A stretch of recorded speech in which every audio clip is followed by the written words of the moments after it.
Assalamualaikum and good morning to all the clinical instructors and the lecturers. Today I would like to present on a case study entitled Nutrition Management of Bladder Carcinoma Patient with Poor Oral Intake. So I started with the table of contents. Outline is from the addend format, starting with the client history and end with the monitoring and evaluation. For the client history, patient is Madam M.A., 51 years old female. Patient is married with 2 children. Patient is a housewife and currently staying with her husband and family. And patient husband works as an engineer at a private company. For the medical history, patient is diagnosed with bladder carcinoma since 2019 with underlying hypertension and anemia. Patient has completed 5 cycles of chemotherapy in January 2020. Patient had complaint of persistent weight loss since started the treatment. And on 15 February 2020, patient was referred as outpatient at the dietetic clinic for the weight problem. For the anthropometry, the weight history is patient weight on September 2019 is 55 kg but dropped to 49 kg on January 2020. Within 4 months, patient had 10% weight loss and the current weight is 46 kg. So the percentage of weight change is considered as severe weight loss based on aspirin because more than 5% weight loss within 1 month. And for the BMI, patient BMI is normal based on WHO. And for the ideal body weight, referred to 22.5 kg per meter squared BMI, patient ideal body weight is 53.4 kg. And for the biochemical data, all biochemical data of this patient is normal except for magnesium is low because of the effects of the chemotherapy drugs such as cisplatin that will lower the magnesium levels. And the hemoglobin is low due to the cancer-related anemia. The nutrition-focused physical findings, patient is able to do the house chores, but patient complain of easily get tired, and patient also has low appetite, especially on her sick day. For the food and nutrition history, based on the diet recall, patient has 3 main meals with 1 snack per day. The current energy intake is around 950 to 1000 kcal per day with low protein intake which is only 7% and carbohydrate intake 70% and 18% carbohydrate fat intake approximately.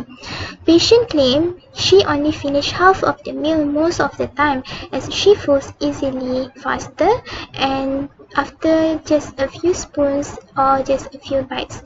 Patient has also low intake of vegetables, only 1 servings of vegetables per day but 2 servings of fruits per day. Patient likes to consume sugary beverages which is more than 2 servings per day such as 3-in-1 coffee and fruit juices. And for the physical activity, patient able to do house chores but she complain of easily get tired. For the medications, patient took amlodipine to treat high blood pressure because patient has hypertension, folic acid as a supplement to prevent the toxicity caused by the chemotherapy drugs, and patient also received B complex vitamin and iron to treat the micronutrient deficiency. For the nutrition diagnosis, the appropriate nutrition diagnosis for this case is inadequate oral intake related to decreased ability to consume sufficient energy due to the increased nutrient needs due to prolonged catabolic illness which is cancer as evidenced by severe weight loss more than 5% in 1 month, and patient claim only finish half of the meal most of the time as she feels full easily and after just a few bites or spoons. For the intervention, I start with the goal. The goal is to provide adequate energy, protein and micronutrients intake. Second is to maintain weight and to prevent further weight loss of the patient. And the third one is to improve the quality of life. For the nutrition prescription is approximately 1600 kcal per day high protein diet. And the estimated needs for the energy, I use 2 formula. First, by using quick method, 30 to 35 kcal per kg body weight, I get 1400 to 1600 kcal per day. And secondly, using Harris-Benedict equation, I get 1800 kcal per day using the activity factor of 1.1 and stress factor 1.5, which is suitable for the cancer patient according to the recommendation. And next is for the protein requirement is 1.5 gram per kg body weight. I will get 69 gram per day, which is 17% based on Aspen 2009 for the general oncology population. For the carbohydrate is 60%, fat 25%, and for the adequate food requirement, I give 35 ml per kg body weight, which will get around 1.6 liter per day for this patient. And for the nutrition interventions or the dietary modification for this case, first I would like to encourage patients to eat orally with small and frequent meals with high calorie but nutrient dense food and high protein diet. And I will educate patients on the protein sources, not only from the animal sources, also the non-animal sources of protein such as tahu, tempeh, and so on. And second, I would like to advise patients to eat more fruits and vegetables, especially vegetables, at least 3 servings of vegetables and 2 servings of fruits per day. And the third one, I would like to suggest patients to consume ONS, oral nutrition support, as the following dilution: 6 scoops and sugar, and 200 ml water 2 times per day.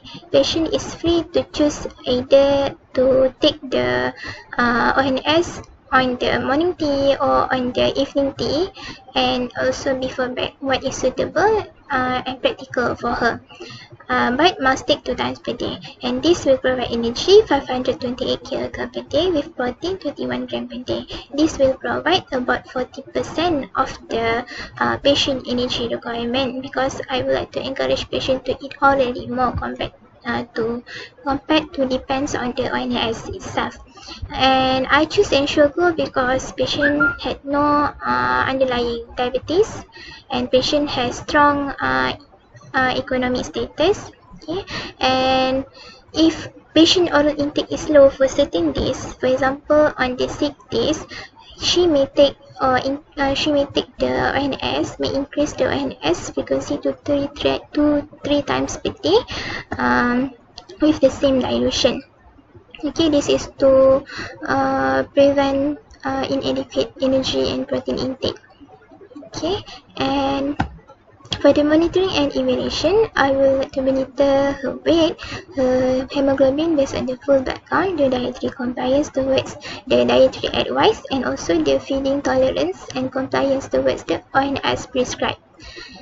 And for the discussion, cancer patients often experience protein calorie malnutrition because of many factors such as inadequate food intake, because of loss of appetite as the side effects of chemotherapy, and also because of the competition between the host, the patient, and the tumor for nutrients, and then increased energy requirements for the patient due to the cancer condition, which increase her metabolic rate and altered tissue metabolism.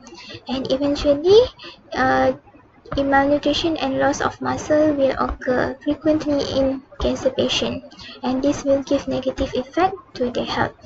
And second one, ONS, oral nutrition supplement, is recommended for cancer patient with low food intake or low oral intake, inadequate oral intake, based on the current studies, and also recommended by the Aspen 2017 also.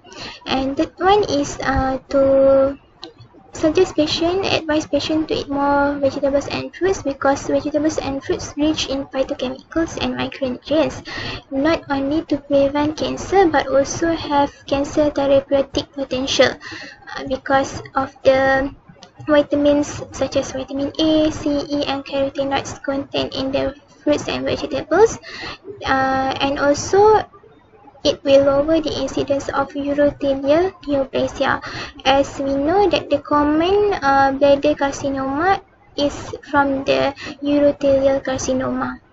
Okay, and furthermore, the recent studies find out that extra virgin olive oil is function or effective as a chemotherapeutic to fight the chemotherapeutic toxicity in bladder cancer cell.